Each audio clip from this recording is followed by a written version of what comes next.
Science Uncut, presented by the Volkswagen Foundation.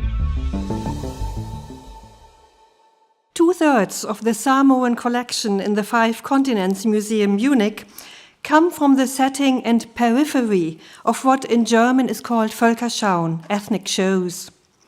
Ethnic shows were a widespread form of entertainment business all over the Western world in the late 19th and early 20th century.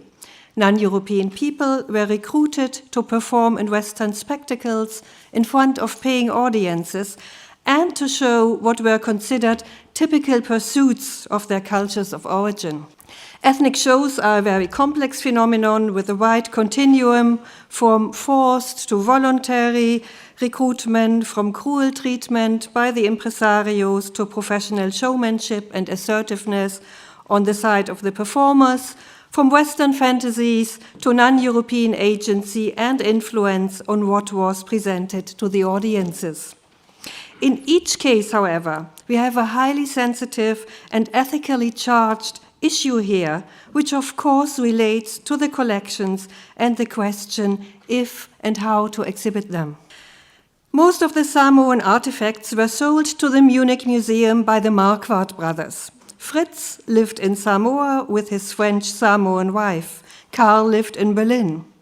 The Marquardt brothers organized as impresarios 3 ethnic shows from Samoa, traveling Germany and Central Europe around 1900. Furthermore, they traded in ethnographic objects. Additional to the Marquardt pieces, the Munich collection holds state gifts, which were presented to the Bavarian royal family by one of the most important Samoan high chiefs, Tamasese. Tamasese, however, came to Bavaria with one of these ethnic shows, which performed at the Munich Oktoberfest. As a first step in the contextualization, I located other Marquardt collections in European museums, looked at the objects as well as museum files, and documented every single piece. My second step consisted in reconstructing the travel routes of the ethnic shows. Quite a task, as you might guess from the map already, and locate and work through archival material at the tour stops consisting of hundreds of newspaper articles, correspondence, posters, historical photos, and the like.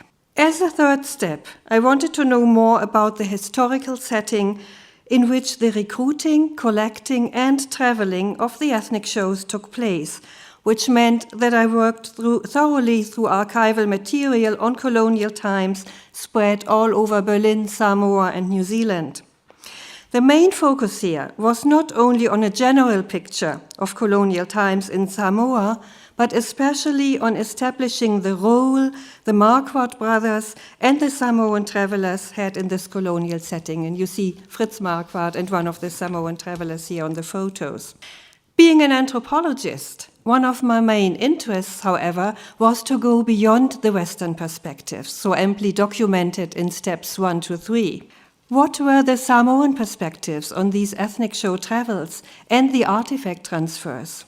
So with my last step, in a long and quite thorough search for, as I call it, jigsaw puzzle pieces, I managed to reconstruct the name of every single Samoan man, woman, and child who had traveled to Germany with the Marquardt brothers, and to match these names with the faces on the historical photos.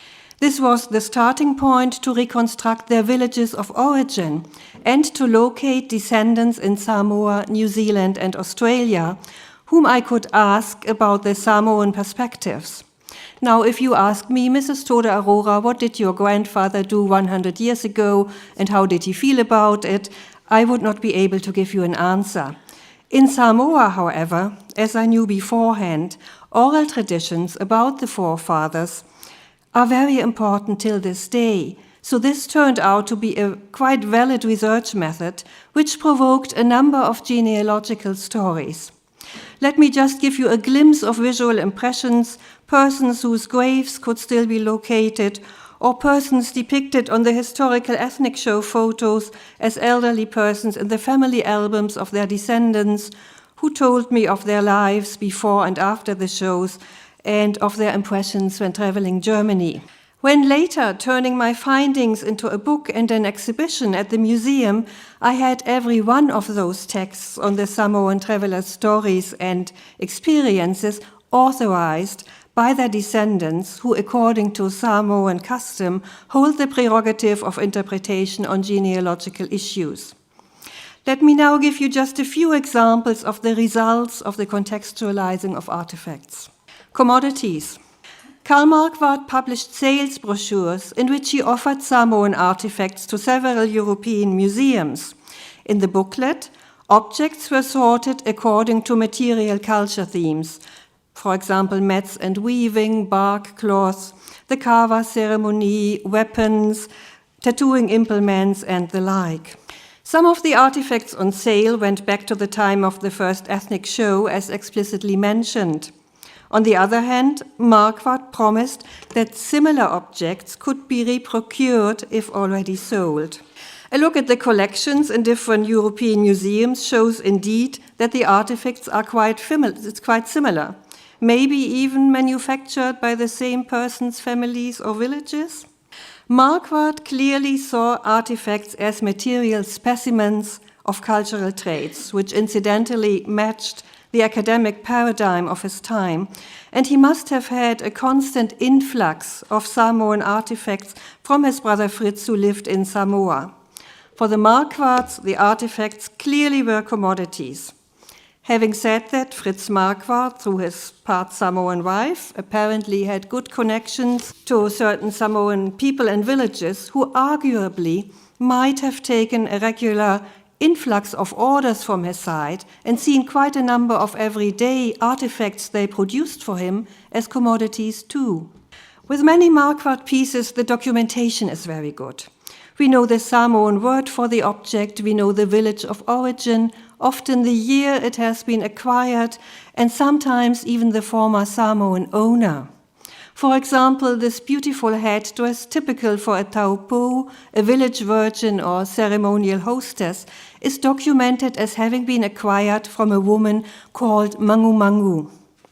The reason for its being traded to Marquardt is also given. Mangu Mangu got married, thus could no longer act as a village virgin, and sold her headdress. Now, one of the astonishing finds during my research was the discovery of regular correspondence between the traveling Samoans and the ones at home. A number of the envelopes and very few letters have survived, and it can be shown that Samoans back home were very well informed by regular correspondence what happened to their compatriots in Germany during the shows, and they even had influence to change what happened during the shows. Here we have a letter addressed to Mangu Mangu while being in Germany. However, Siamani is Germany in Samoan. However, her name does not match with any of the names I reconstructed for this show. Mangu Mangu was her village virgin, ceremonial and honorific title, and even in Samoa I could not trace it, yet, let me say. Colonial power plays and state presence. At the time of the ethnic shows, the United States, Great Britain, and Germany were very influential in Samoa, to a degree even when Samoa or West Samoa became a German colony in 1900. On the Samoan side, there were three influential families with rights to high chief titles, Malietoa, Tamasese, and Mataafa. Now, the high chiefs contended for the highest Samoan titles, and the Western powers competed for influence on the islands. As a result, there was a very unstable political situation of short-time alliances between different Western and Samoan partners. In short and very simplified, the Western and the Samoan powers strategically tried to take advantage of each other, which by no means meant that the Samoan side was always the weaker and less influential one. A number of German colonial officials were very much in favor of having Samoans come to Germany with ethnic shows, as they wanted them to spread the news of Germans' military superiority when coming back to unrestful Samoa. The travelers were invariably taken to fleet or military parades. For political reasons, two high-ranking Samoan chiefs, Te Utuvale in 1900 and Tamasese in 1910, agreed to travel with the Markwarts to Germany and act as leaders of the ethnic shows. Tamasese actually was tricked into doing so and made believe that this would be a diplomatic journey. But in Germany, he immediately took steps to alter the ethnic show agenda to his ideas, at least partially. As high-ranking chiefs, Teo and Tamasese, of course, did not take part in the performances, but supervised them. When I did my first interview ever with Samoan descendants, it was with the grandchildren of Te Utuvale, ethnic shows being a highly sensitive issue, ignoble and controversial in the Western discourse. I tread very carefully and apologetically. However, I was told, quite indignantly, that Teo had not been a victim, but a highly assertive high chief who knew exactly what he was doing. Apparently, he, as well as Tamasese and many other Samoans, saw ethnic shows in the Samoan terms of malanga. A malanga is a traditional journey from one village to another, lasting several weeks, where the guests reciprocate their host's hospitality with singing, dancing, and oratory, till today highly valued in Samoan culture. So these high chiefs deliberately chose good representatives for their culture of origin according to Samoan etiquette. And you have to know Samoan chiefs are elected, so high chiefs competing for one of the highest titles had to campaign for followers, and being able to say to have met and exchanged gifts with dignitaries of the colonial power Germany could be an advantage over most rival campaigners back home. So high chiefs clearly followed their own political agenda when traveling to Germany.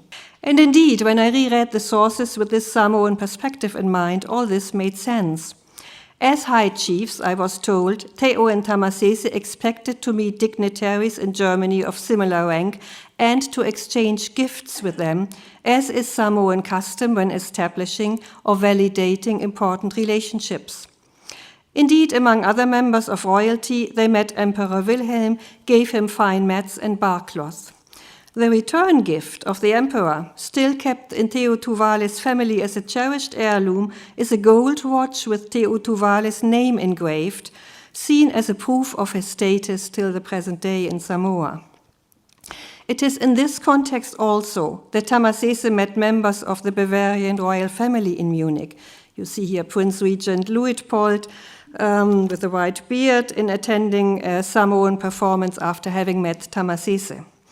And Tamasese gave fine barcloth as well as objects connected with the Kawa ceremony to the royal family in gift exchange, and they later came to the Munich Museum.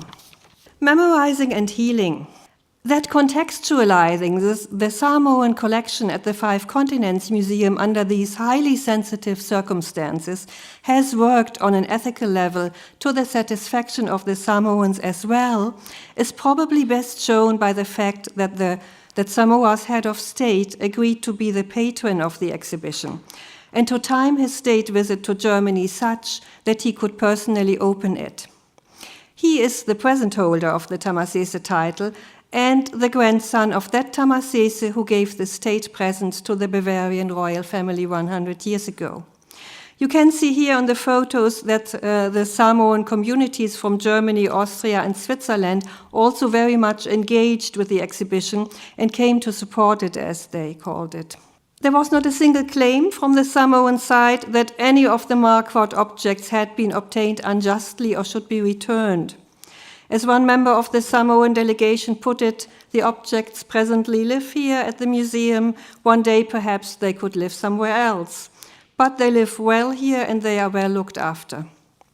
Much more important for the Samoan side was to see their forefathers acknowledged not as helpless victims in a colonial power setting, but rather as dignified, strategically acting persons of high rank, and to have injustice on the German side memorized and admitted in the exhibition and the book.